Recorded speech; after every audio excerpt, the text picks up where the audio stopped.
Kaplanbaş Linchong bilan Simayi ikki hayotidagi nihoyat bir savrlik, rin deb chidab turadigan bir kishilar turib, nima uchun Linchongning bu savr qilishi uni bir toshbaqaga, oxirida bir tragediyalik bir hayotga erishtirdi. Üzüm echindigan, hatto bizda ko'rmanlarni bir echindiradigan bir tragediya bilan oxirlashdi. Biroq Simayining savrining tigi oltin hammaylar qoyil bo'ldigan, havas qildigan bir natijaga erishtirdi. Avval bu taklifni Linchongdan boshlaylik. Linchongni men 5-6 son tafsir sözüldüm. Anlamagan dostlar meni xush bilib, dastlabki mazmunlarni nazarga solsanglar bo'ldi. Linchongning bu hayotidagi bu savrning birinchisi Gaoyani buning xotinini bo'zaq qilgan vaqtning o'zida shundoq uray deb qarasa, bu yerga Gaoyani o'zining boshlig'ining o'g'il tug'an, shuningla apla deb tunji qitimliq savrsi moshnodan boshlandi. Gül hayatdagi bir xatolik, fojianing boshlanishi mushib qoldi. İkinci qitim bu yerdagi Luchan bilan Gaoyanining ayliq tikosiga desab, bu yerga xotiniga bir qitim askilik qildi. Mushadimi qarsak bu yenila savr qilib oqjom deb vaqirab bir Gaoyaniga belgirib qo'ydi. Kelgandan keyin bu yerda bekorlik jonsiz jo'zurundiqlarni urib chiqib, shuningdan achchig'ini chiqirdi. Yeni davamlıq uyda o'ltirib, Luchan bilan mayt g'aybat qilgach, davamlıq savr qildi. Hamda oxirida bu yerda palinib manga vaqtimi heliq yoy buning putini qaynoq suvga esib ko'ydirib atadi. Yel urdi, yel tillaydi, yel dushkurlaydi, shunda xorlab mangdi. Oxirida heliq daraq chiqib qo'yib buni o'ltirib atimiz degan vaqtning o'zida baxtga qarshi Luchan qutqizib oldi, lekin bu ishni o'ltirib atli desa, bu yerdagi Linchong yana savr qildi. Yenil bo'ptilar deydi.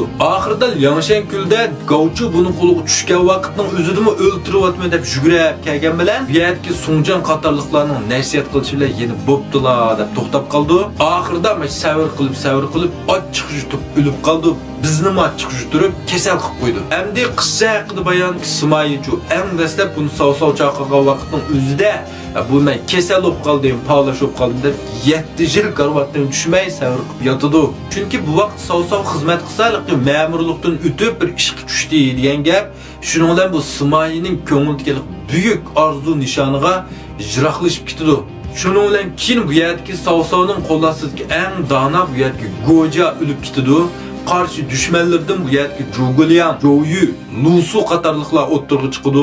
Savsamu Chirbi dajanda dahshatli mag'lub bo'lib yenib keldi. Naq mush vaqtning o'zida Simayi o'z ko'ngilda fursat pishib yetildi. Endi men o'ttirg'i chiqadigan vaqt keldi deb o'ttirg'i chiqdi. Biroq o'ylimga yedim, bu yerdagi Savsav buni qattiq cheklab qo'ydi. Simayi yenil savr qildi. Keyin bu yerdagi Savsav o'lib ketib, Savpi buni ishlatdi, yenil cheklab qo'ydi, yenil ishlatmaydi. Simayi davomli savr qildi. Savpidan keyin buning o'g'li Savri yana buni cheklaydi, savr qildi. Hatto mush vaqtning o'zida eng kuchli raqibi Zhuguliangni bu yana savr qilib turib baribir tankilanmaydi ekanman.